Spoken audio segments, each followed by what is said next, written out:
Olá, pessoal, tudo bem com vocês? Sou Débora Manhães, estamos de volta para dar continuidade ao segundo dia de reprogramação com o tema abortos. Abortos, causas e consequências para o sistema familiar. Bom, ontem já foi dada uma introdução bastante importante sobre o assunto e também foi proposta uma meditação guiada. Essa meditação guiada, gente, não a subestimem, porque ela é muito profunda e ela pode levar a níveis muito profundos de cura. Então eu sugiro que quem não conseguiu escutá-la, seja pelo motivo que for, ou por estar no trabalho, ou por não estar tão concentrado, tão disponível para aquele movimento, que o faça. Faça hoje. De repente, antes de dormir, coloca o fone de ouvido, ou se tiver oportunidade, deixa rodando no celular, porque é um movimento bastante profundo. É um exercício sistêmico que, na verdade, ele tem a equivalência de uma constelação familiar. Ele pode atingir níveis tão profundos como uma constelação. Então, quem não fez a meditação guiada de ontem, sugiro fortemente que o faça no momento adequado, oportuno, que estiverem disponíveis para este movimento, né? Em estado de presença mesmo. Mas hoje, isto dito, vamos dar continuidade então, já que o tema são causas e consequências para o sistema familiar.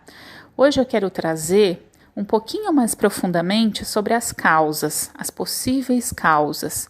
Ontem eu dei uma ilustrada, não aprofundei muito, pois tínhamos a meditação, então eu queria deixar esse tempo maior para a meditação, para este movimento da meditação guiada, mas hoje eu vou abordar um pouquinho das causas e amanhã eu falo um pouco das consequências, ok? Então, sobre as causas, quais seriam as possíveis causas que levam a um aborto na família?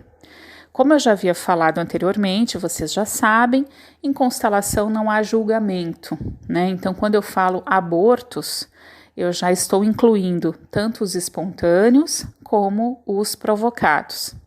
Embora nós saibamos que quando há um aborto provocado, não significa que aquele homem ou aquela mulher não desejem exatamente aquele filho.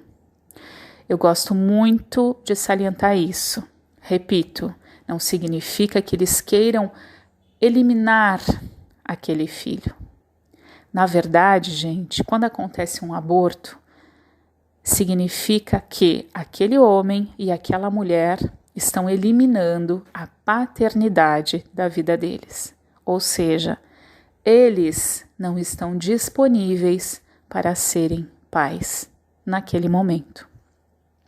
Então não é contra a criança, o bebê.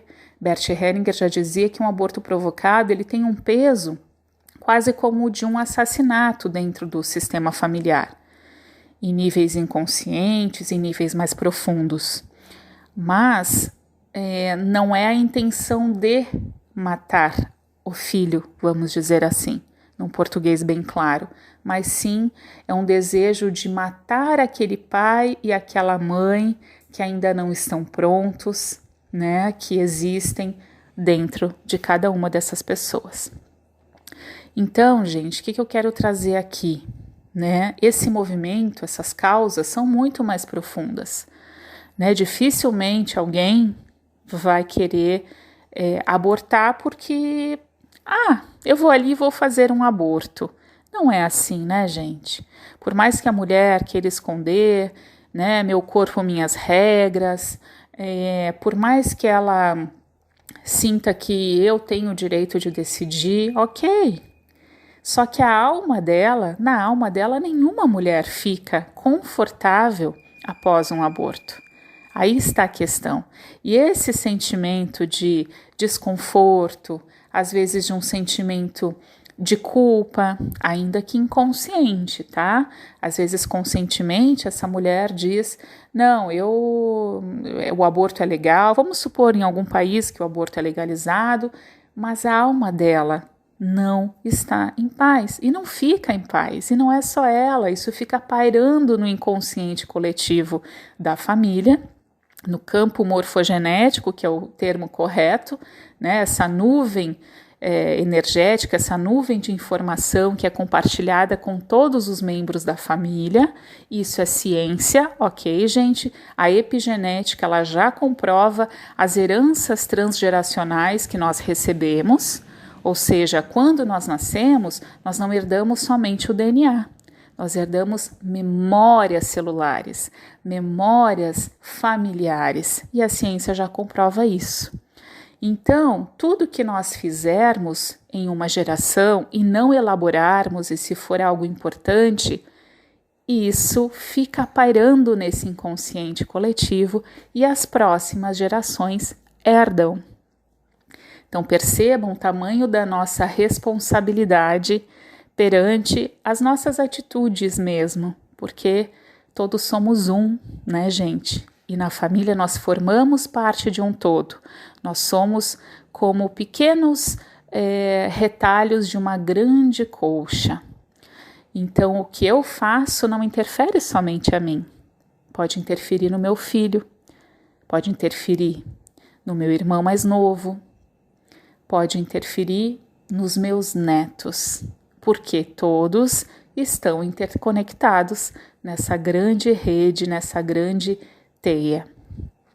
Voltando então, né, acabei abordando um pouquinho do inconsciente coletivo. Então, quando essa mulher ela sente culpa, remorso, a alma dela não está satisfeita com isso, e quando isso se torna um sentimento importante que acaba machucando, ferindo essa mulher, e ela não elabora.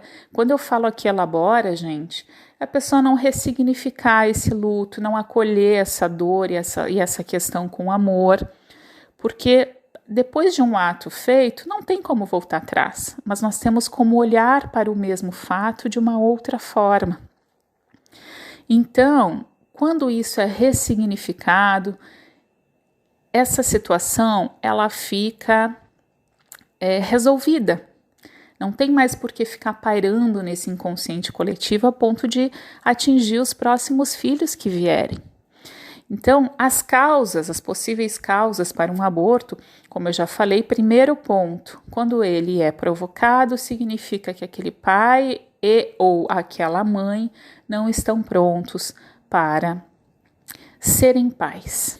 Muitas vezes porque eles não tiveram uma referência saudável de pai e mãe, muitas vezes porque eles também passaram por traumas infantis relacionados à questão da maternagem, à questão da paternagem. Então, eles não têm referências saudáveis em relação à maternidade e à paternidade, melhor dizendo. O que acontece? Essa criança que viu muita coisa, escutou muita coisa, sentiu e presenciou muita coisa, não raras as vezes, quando chega na fase adulta, eu não quero ter filhos. Por quê? Porque a referência que ela teve realmente não era saudável, não foi saudável. E ainda que não seja algo totalmente consciente, neste inconsciente coletivo, conforme eu falei para vocês antes, fica pairando essa informação.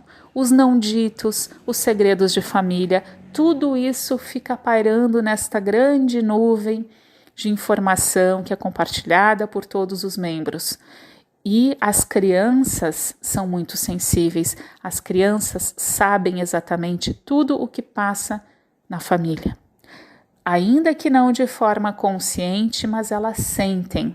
E por isso que os nossos traumas, e quando nos conectamos a memórias passadas de familiares e de antepassados que nem conhecemos e herdamos essa dor, significa o quê? Foi a nossa criança que se conectou. E geralmente acontece na infância.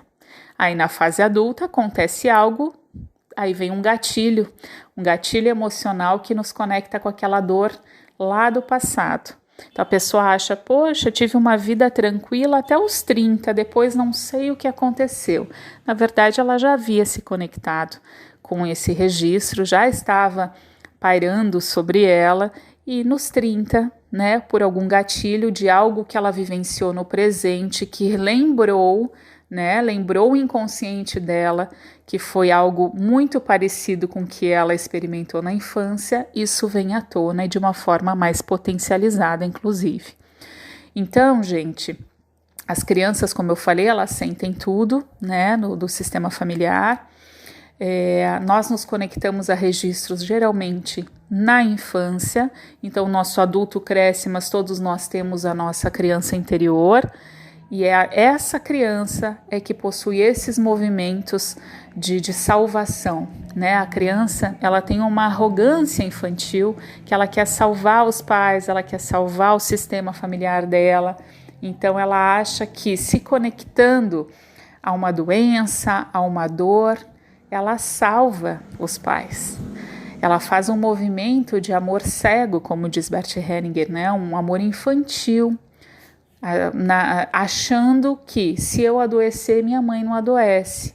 Se eu ficar triste, se eu ficar em depressão, a minha mamãe vai ficar livre disso. Então, fazendo um parênteses aqui, observem muito os comportamentos das crianças, porque significa que algo não vai bem no sistema familiar. Não é com elas, elas são apenas emergentes, portadoras de algo que não vai bem com a mãe, com o pai, com ambos ou com o sistema familiar de ambos, ok? Então as causas são essas, né, gente? Pais ou melhor, homens e mulheres que não estão disponíveis para serem pais, pelas referências que eles tiveram, porque poderia pairar nesse inconsciente coletivo da família, filhos causam danos. Então, o que a gente vai ver no passado, de forma, né, mais sistêmica ainda, mais atrás? Crianças natimortas, crianças onde a mãe faleceu no parto, crianças que foram dadas para adoção em segredo, crianças nascidas em segredo, crianças que foram mortas, né, na tenra idade. Então, tudo isso fica pairando nesse inconsciente coletivo. E as próximas gerações, elas já nascem com essa memória celular. Elas já herdam esta memória celular, essa memória familiar. Por mais que elas não saibam o que aconteceu no passado, mas o registro que vem para o racional é: filhos causam danos, filhos causam morte, filhos causam dor. Então esta pessoa, quando chega na fase adulta, às vezes morre de medo de engravidar, tem pavor de engravidar. E se sustenta em teorias ou filosofias que potencializem isso que ela sente. Como eu dei o exemplo lá atrás, meu corpo, minhas regras. E não está nada de errado, não estou falando mal do feminismo aqui, não é nada disso, gente. Aqui é apenas uma abordagem sistêmica e terapêutica em níveis inconscientes, o que pode estar por detrás dos conflitos que nós enfrentamos. É um outro nível. Pensar sistemicamente, falar de constelação familiar é sair da caixinha, é um outro nível de consciência, é expandir o olhar, é chegar em um jardim e não olhar para o espinho da rosa, mas sim expandindo o olhar e enxergar o jardim inteiro. Isso é olhar sistêmico e essa é a minha intenção com vocês. Então, causas de abortos são essas. Eu falei como se fossem abortos provocados, mas para os espontâneos é a mesma coisa, porque esta criança já dentro do ventre se conecta inconscientemente já a esses registros passados e às vezes ela nem vem. Ela já nem nasce, às vezes o útero já está enlutado por outros abortos ou ainda que não esteja, este movimento deste ser que está no ventre muitas vezes não se desenvolver. Por quê? Desordens no sistema familiar passados relacionados a nascimento, a gestação, a crianças, e este novo ser, ele se conecta a esses registros e ele já não se permite nascer.